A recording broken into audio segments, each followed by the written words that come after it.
These happen to be what they call a steel buck that was existing. These are a little bit more difficult to take out.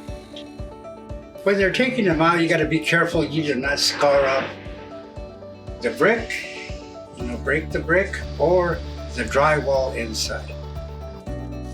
We sell a window, we take everything out. The reason for that is, especially with the steel buck is a conductor of cold. So you have a beautiful window, efficient window, but you still have steel inside the cavity. Once all the debris is cleaned, what they do is get the Pella tape, and that serves as a barrier in case any moisture gets into the window.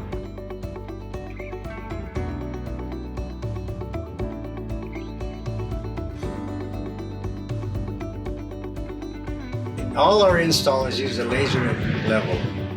We want to make sure that we are level, plumb, and square.